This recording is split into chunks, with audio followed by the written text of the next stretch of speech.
Hi everyone, good morning and welcome back into my kitchen. I'm here today with a different video. I'm answering to Wendy's journal adventure. I will link her video down below where she asked if we could make a video showing our favorite tools for junk journal making. So I have taken out of my bag some of my favorite tools. They are not all at all. I have many more, but I just want to show you some of them. Maybe I will make a second video with others. So, of course, first of all, we need paper. Paper is the basis for our journals. I use many different kinds of paper. I use vintage paper that I find in some thrift stores or also in my parents' drawers. Then I also use old books. I just tear the papers. They are very easy to use. Usually the paper of the books, old books especially, is quite thick, and it's very useful if you want to make pocket or just a simple envelope in 3 steps like this. It's so easy. You don't have to have special supplies. Then I often use digitals.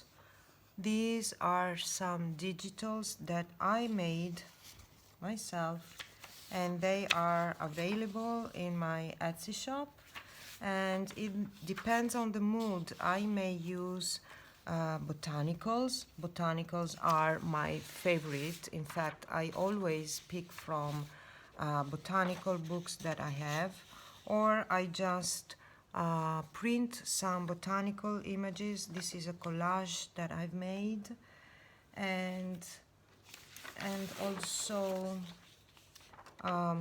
vintage ledger and another collage that I made. You can also print botanical images or any kind of images onto a book page. And this is a great idea to upcycle book pages, but also to have a wonderful background for your collages or pockets or anything you like, actually. Then I also use music paper. That's something that I really love to add to all of my journals. And I have many piano books because I used to study music, but also my daughters, so I have many of them. And here again I have some old book page that I absolutely adore because it's naturally aged. Can you see the edges that are just a little bit yellow? And also you give them a new life, and that's what I love of our passion. Then I use cardstock. These are pieces of file folders. They are quite sturdy, and I use them. I can use them as covers, but I can also use them for making pockets or tags. You can just glue this piece here, and you can make a precious pocket in your journal. It's so easy and inexpensive at all, because we all have cardstock, even from packaging that arrives from Amazon or somewhere else. Then more of a technical thing I have for binding my signatures. I have this pokey tool, which I think is called Owl, and it's not mandatory to have it, but it's quite easy to poke holes into very thick papers, but you can also use your own needle.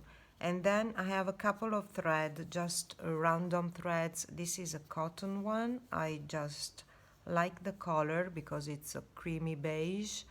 And I also have this waxed pink one. I have it because my youngest daughter used to go to ballet, so we needed this special thread to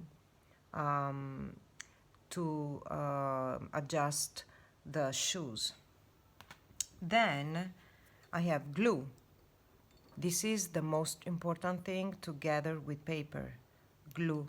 I'm using just a regular glue.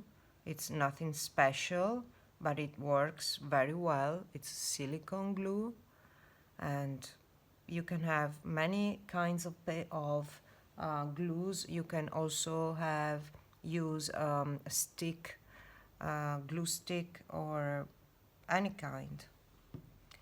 Then I have just a random ribbon. I have this box, which is full of ribbons that I have found in thrift stores or taken out from dresses.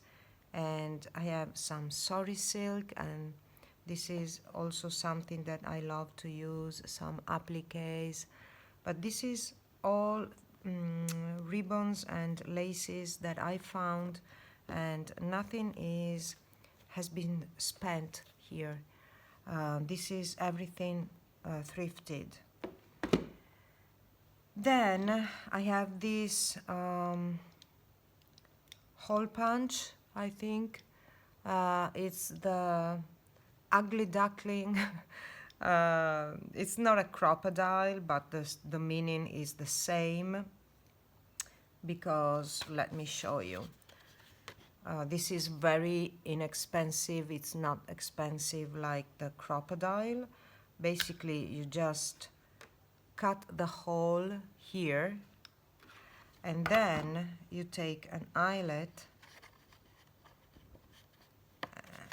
okay, and here you have a little drawing that shows you how to press down, and you press, and you have this beautiful eyelet in your paper. And I think it's not mandatory as always, but it's very, very inexpensive. I think I had it for €7, and with the eyelet it makes €10, and it's quite neat. Then at the dollar store I found these pins, safety pins. I have big and little ones. I think they came in 50 maybe.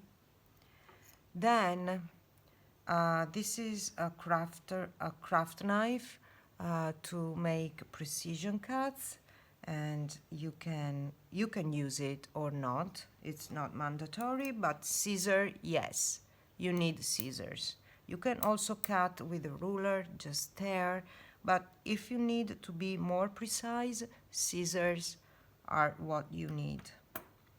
And then I have some tweezers for working with jewelry if I need to. I also have this thread, which comes in a bundle, and it's very inexpensive, and you can just put your beads here and close the thread with this tool. And then my very favorite is inks. I have two. I just have two, but I don't always use inks. Let me show you. I also use expired makeup. Before I had the inks, I would use this expired makeup. Let me see if it works. And yes, it works perfect. And this is my dauber. It's made from a spool, and I attached here just a felt pad, the one that you used below your on the bottom of the chair legs. But I also have this old makeup brush, and this is not very important, but gives your paper a more vintagey look. So I think I'm done for today. I will make a second video where I'm going to show you my coffee dyed papers and also other tools such as a corner rounder, and I also have a hole punch. So I'll be back with another video, and I will show you the tools that I'm missing today. I would also like to thank Wendy's Journal Adventure, because she's amazing. She's teaching us so many things every day. She's her passion comes to me every day. In every single video I see her working with passion, but she's also very simple, and things are very easy when you see her working, and I absolutely adore her, and I suggest you go check her account because she's amazing. So thank you, Wendy. Thank you, everybody, for stopping by, and I will talk to you very soon. Bye.